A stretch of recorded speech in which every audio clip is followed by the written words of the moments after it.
Ahorita solamente hay 24 estudiantes en clases. ¿Alguien ha pedido permiso, Iván? Mi coronel, yo de parte que no, mi coronel. Nadie me indicó nada, mi coronel. Ya, gracias. Les hago recuerdo que tenemos 2 semanas más de clases. El examen estaremos dando el examen final el sábado 28 de noviembre. Tomen nota, por favor.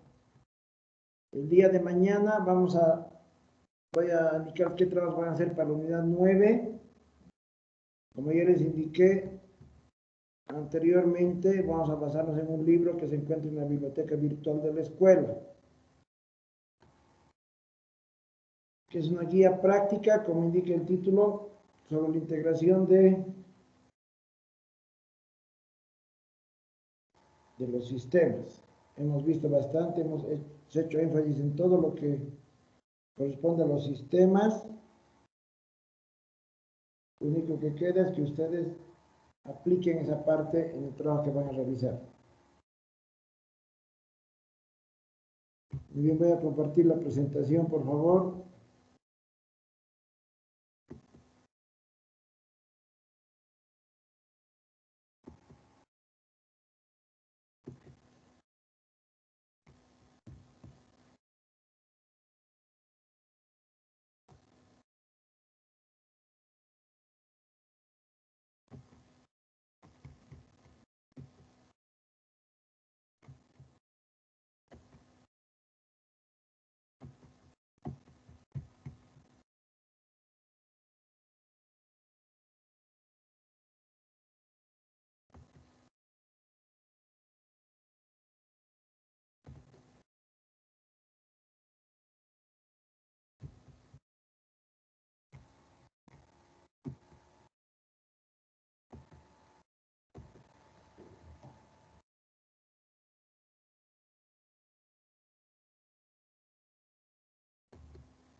Muy bien, nos toca ver la sección 8, que es la parte de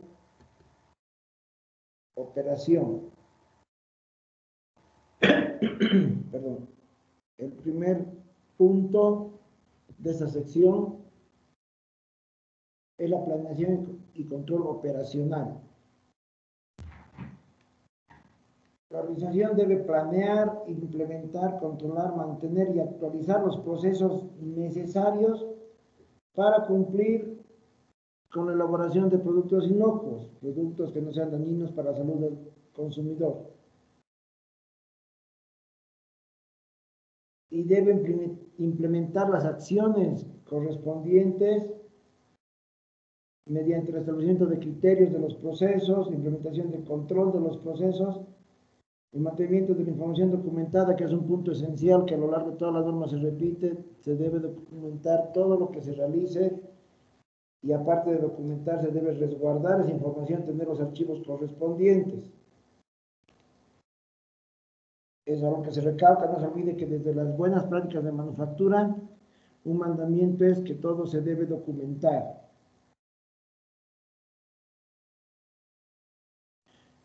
El segundo punto de esta sección es el programa de prerequisitos. Ya hemos visto por demás los prerequisitos, que es algo que se debe implementar antes del sistema HACCP.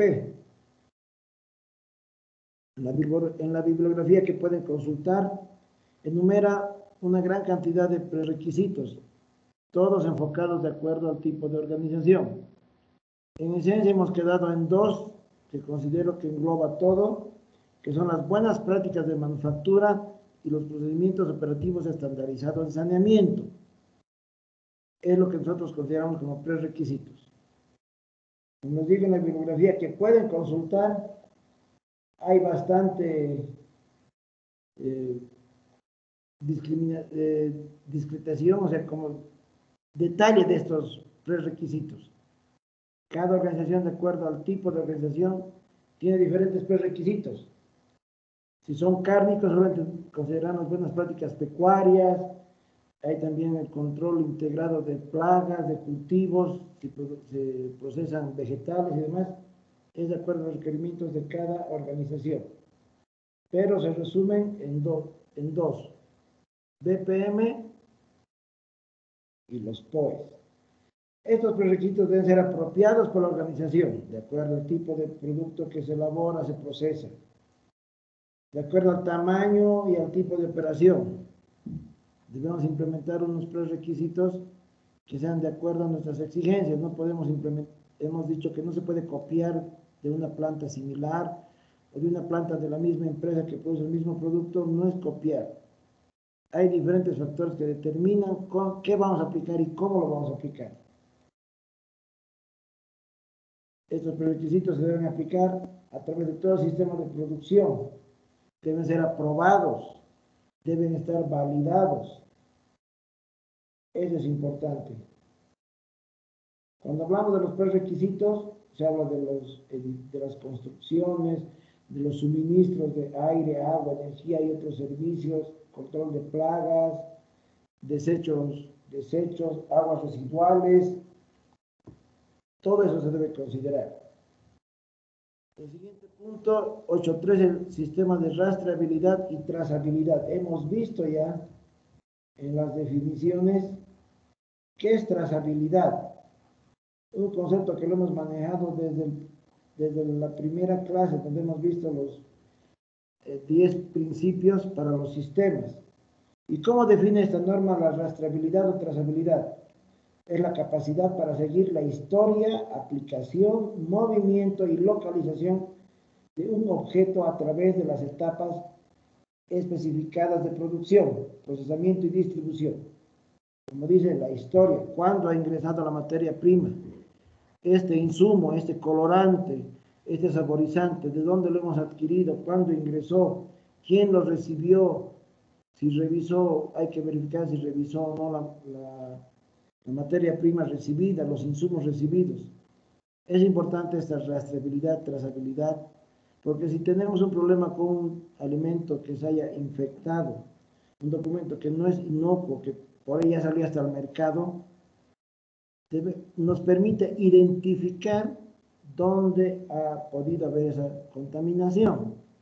Si no tenemos esta rastreabilidad, no vamos a saber nada y no vamos a saber por dónde comenzar para detectar una falla o determinar una corrección que corresponda. Es importante la rastreabilidad. No es algo que debemos tomarlo al azar. Necesitamos implementar este sistema hasta nosotros mismos en nuestra vida diaria. En nuestro hogar debemos hacer cierta rastreabilidad y lo hacemos también. No se olviden que todo lo que aplicamos en una empresa también se puede aplicar en la casa o se debe aplicar, porque es la base.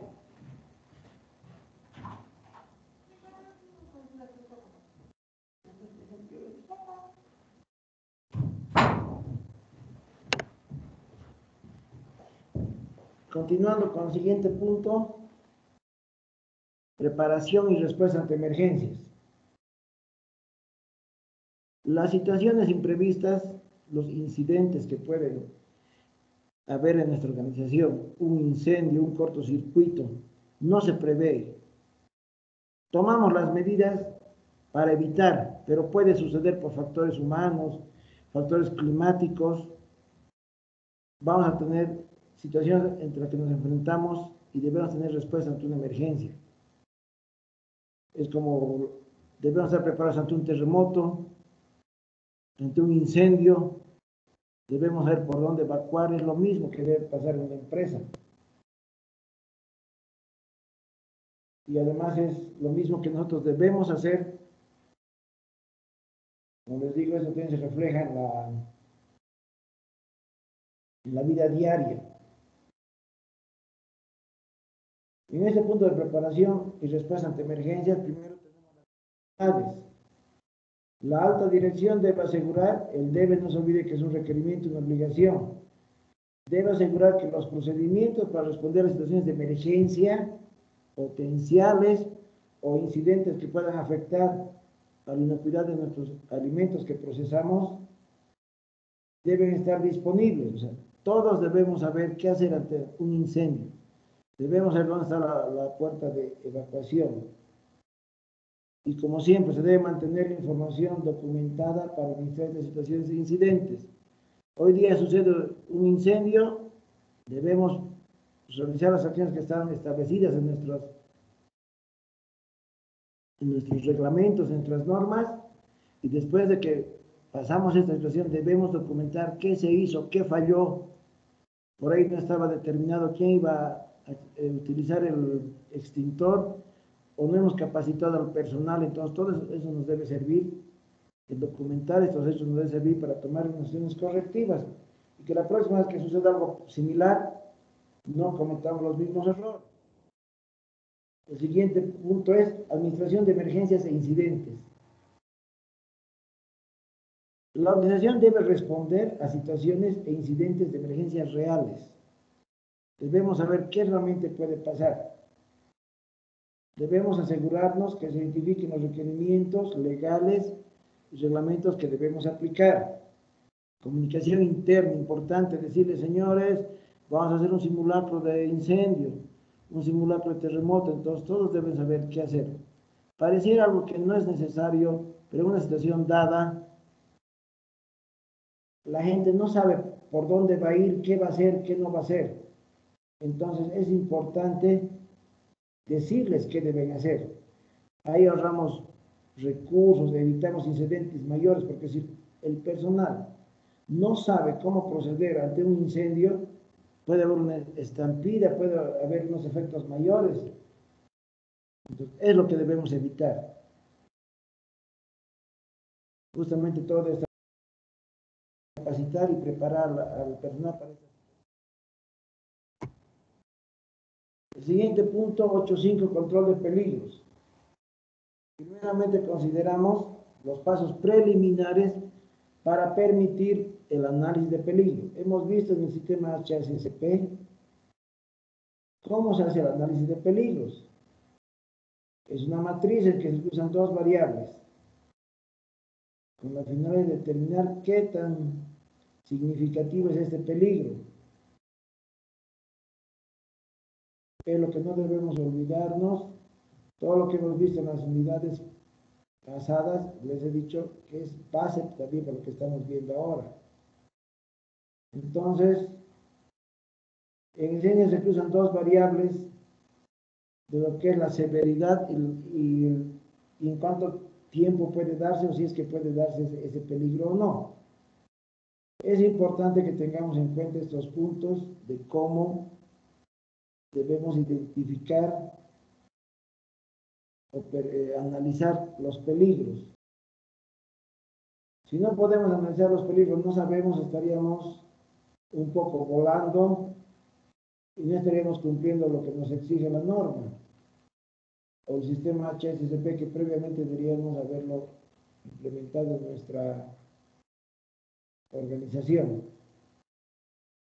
Es importante que tengamos en cuenta esto, porque no se olviden que una vez identificamos los peligros, establecemos lo que llamamos puntos críticos de control. En esta matriz cruzamos dos puntos, probabilidad y severidad. ¿Qué tan probable es que suceda este peligro y qué tan severo puede ser o qué consecuencias severas puede tener cuando suceda? Eso es importante. El 8.5.2 es el análisis de peligros. ¿Cómo analizamos los peligros? Tenemos 4 tipos de peligros que podemos considerar. Peligros químicos, peligros físicos, peligros biológicos y también los radiológicos. Aunque en nuestro medio no habría fuentes de peligro radiológico, porque no tenemos instituciones que trabajen con energía nuclear, por lo cual sería un poco remota esa posibilidad, pero puede ser que nosotros compremos ciertos insumos de países donde sí haya esta posibilidad de contaminación radiológica, por lo cual también debemos considerarlo. En este caso, en los videos que han visto, una expositora se menciona de cómo evitar un peligro radiológico. Sabemos que en determinado país ha habido fugas, como en Japón, entonces ya no compramos materia prima de Japón, buscamos otro proveedor, con la finalidad de reducir a niveles aceptables o a cero lo que es el peligro radiológico, que es algo que no se ve, no vamos a verlo físicamente. Hay formas de determinar o detectar este peligro radiológico, pero también se nos puede pasar por nuestra inexperiencia, por que no tenemos personal capacitado, preparado para esto. Eso es importante tomar en cuenta. En ese punto de análisis de peligros debemos identificar los peligros y determinar los niveles aceptables. Hay unos rangos, hemos hablado de entre cuántos debe encontrar ciertos compuestos químicos, más que todo en el agua, por decirle, debe estar entre 2 y 5. Si es menos de 2, dañino, y si es más de 5, también dañino. Entonces, en esos rangos debemos mantener ciertos elementos que están en nuestra materia prima, esencialmente. Debemos establecer los niveles aceptables, hasta cuánto puede tener de cierto compuesto. Y estos niveles aceptables, por un lado, podemos basarnos en tablas, en estudios, podemos hablar de la experiencia, en trabajos similares realizados, trabajos de laboratorio.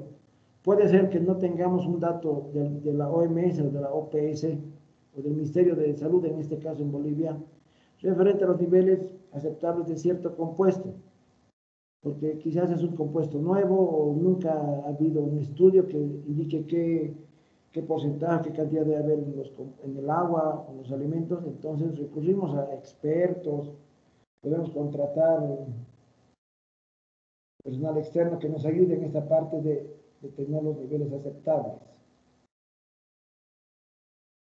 El peligro se debe evaluar, hemos visto en esa matriz de la cual vamos a emplear, que cruza dos variables, probabilidad y severidad. Entonces ahí determinamos qué tan significativo puede ser el daño, el peligro que ocasiona, por su probabilidad y severidad.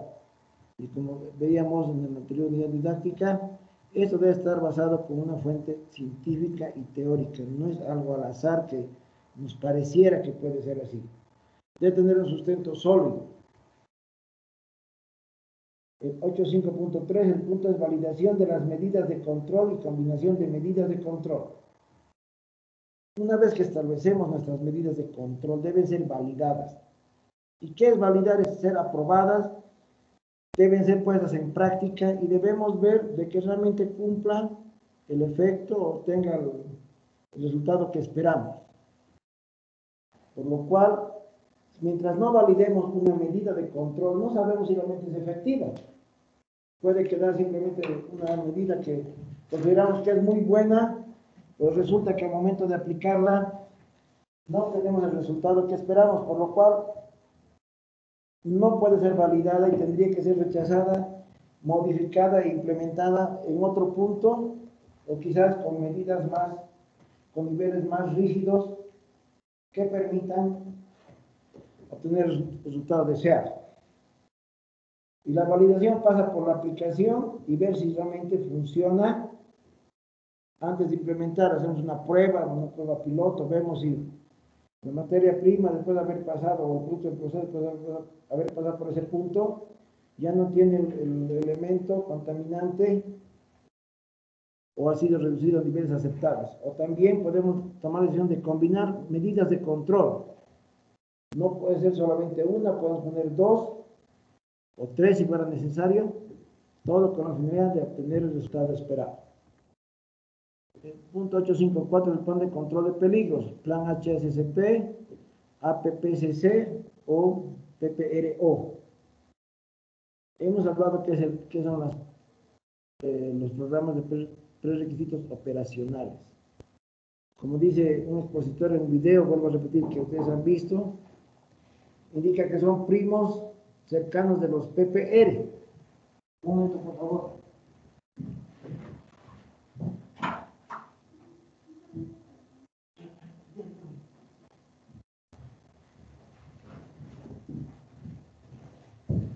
Eso es importante, ya sabemos que es el HACCP, hemos visto, hemos profundizado bastante en ese punto. Hay que tener los límites críticos, criterios de acción, hay que establecer unos sistemas de seguimiento en los puntos críticos de control y los PPRO, que son medidas de control, pero no son puntos críticos de control. Ese concepto deben tenerlo claro, por favor. El punto 8.6, actualización. de la información que especifique los PPR y el plan de control de peligros. Cuando elaboramos un plan, un documento, más que todo en este que es el sistema de inocuidad, hay situaciones que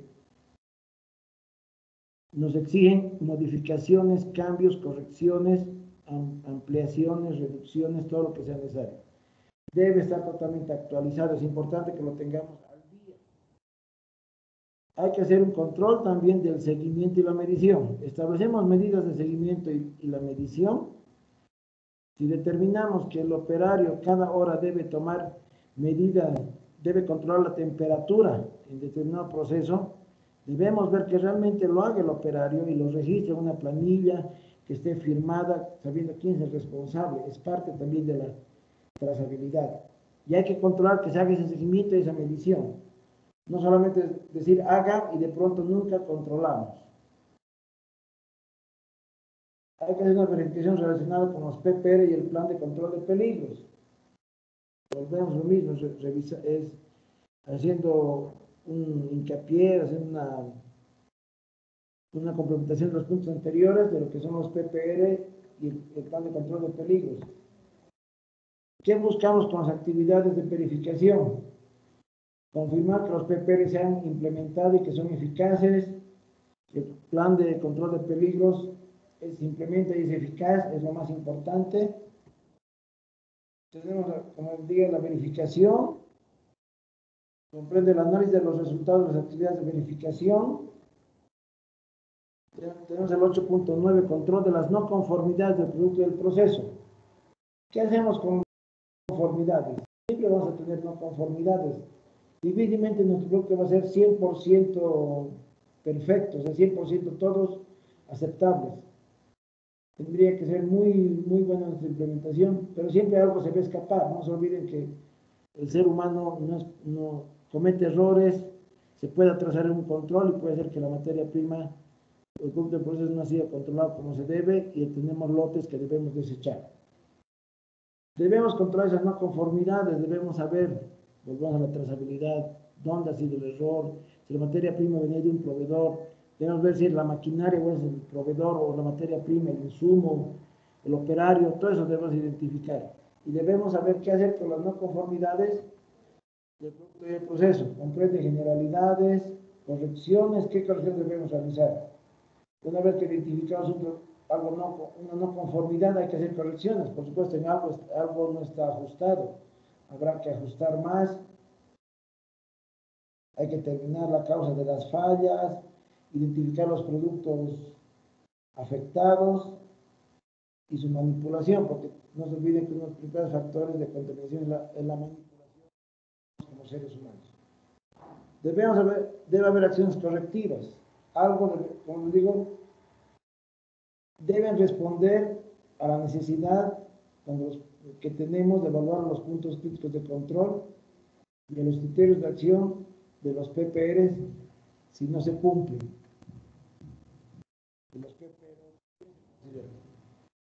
Manipulación de productos potencialmente no inocuos. Una vez que tenemos lotes de productos no inocuos, contaminados, debemos saber qué hacer. Los reprocesamos, los desechamos, los enterramos, los metemos a un envase sellado herméticamente. Eso debe estar determinado. No se puede dejar al azar. Después tenemos el retiro y recuperación. Es cuando el producto ya ha salido al mercado. Lamentablemente no hemos hecho un control adecuado. Nuestro producto contaminado sale al mercado a la venta. Identificamos el error. Ahora debemos retirarlo o recuperarlo. Por ahí está medio camino, está por llegar al distribuidor, lo recuperamos. Pero una vez ya lo tiene el distribuidor en su supermercado, venta al por menor, ya está en los anaqueles, en los estantes, entonces hay que hacer un retiro y eso pasa por una comunicación adecuada a las partes afectadas. En la sección 9, elaboración del desempeño, que es un punto muy importante, tenemos lo que es el seguimiento, medición, análisis y evaluación. Hay que determinar qué necesita hacer seguimiento y medición, qué métodos se van a emplear, cuándo se va a llevar a cabo este seguimiento y medición, y cuándo se deben analizar los resultados, porque una vez tenemos resultados hay que ver qué hacemos con esos resultados, si corresponde destituir a alguien. Ahí tenemos los puntos: generalidades y evaluación. Y viene el punto 9.2, auditoría interna. Hemos hablado del punto donde uno debe aprender a conocerse, uno mismo debe evaluarse. El auditor interno es parte de la organización, pero debe ser una persona que tiene que ir a detectar las fallas. Las fallas puede haber varios tipos de fallas. Una falla humana, que la persona no cumple lo que está escrito, o hemos elaborado mal nuestros procedimientos, nuestros controles. Y debe verificar esa auditoría dónde estarían las posibles o las potenciales contaminación. Y como os digo, puede ser la maquinaria, puede ser el proceso, puede ser la persona. Ahí vienen las revisiones directivas o gerenciales, como se llama. La alta dirección debe revisar el SAIA a intervalos determinados, cada 3 meses, cada 6 meses, de acuerdo a lo que ellos consideren que sea necesario, para asegurar que sea pertinente, para ver que se pueda o se deba adecuar, que la actividad sea continua, que realmente en el tiempo nos dé los resultados que esperamos. En este punto vemos generalidades, en entrada de las revisiones, donde qué es lo que entra a la revisión y también qué es lo que sale de la revisión. Puede entrar un problema, una situación, y le debe salir una decisión. En la decisión debe estar muy bien: es un problema de personal, por lo cual se retira al personal.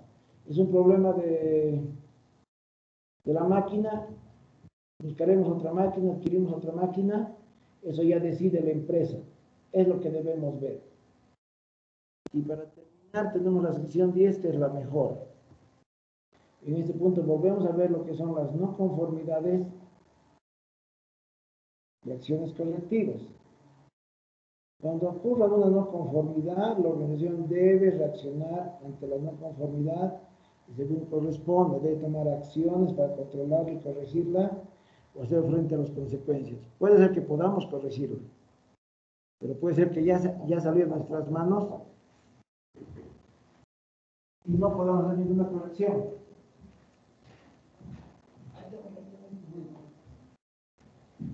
Puede ser que lo que corresponda sea retirar el producto, entonces eso debe estar claramente definido, escrito, saber cómo actuar ante esta situación. Después hablamos de la mejora continua, que hemos visto que es algo permanente en la organización. Alcanzamos a ir a un nivel y eso no significa que nos quedamos estáticos. Más bien nos debe impulsar para continuar con nuestro trabajo, para mejorar constantemente. Eso es importante. El último punto es el sistema del SAIA. Debemos actualizar permanentemente de acuerdo a nuestros requerimientos. Esto no es una receta que debe ser cada 3 meses, cada mes, cada 3 semanas o cada 2 semanas. Depende de la organización, de la complejidad, del tamaño de las políticas de la empresa. Hay muchos factores. De las partes interesadas hemos visto que hay factores externos, internos, lo político, lo económico, lo legal incide en todo eso. Entonces, todos estos puntos debemos ver, por favor. Con esto hemos terminado la unidad didáctica 8. ¿Alguien tiene alguna pregunta, alguna consulta al respecto, por favor?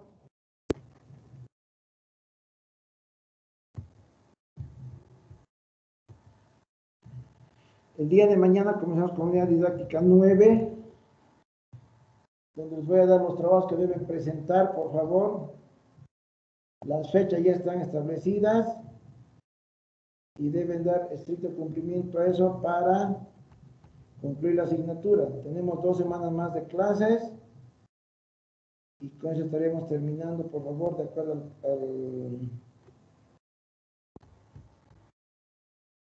al calendario académico. ¿Pregunta? ¿Algo que no está claro? ¿Algún comentario, por favor?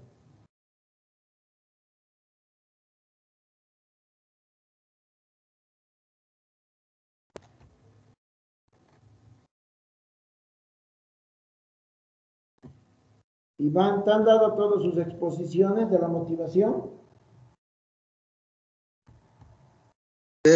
Aún falta juntar algunos, mi coronel.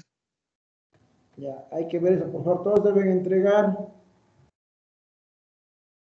Es importante que entreguen todos, porque sobre eso van a hacer un trabajo, entonces cuidado se estén perjudicando por no entregar a tiempo. Nadie ha pedido permiso, ¿no, Iván? No, nadie, mi coronel. Ya, si no hay si no hay ninguna pregunta, por favor, nos vemos el día de mañana para continuar con el avance de la asignatura unidad 9. Muchas gracias, jóvenes señoritas. Nos vemos el día de mañana. Hasta luego. Gracias.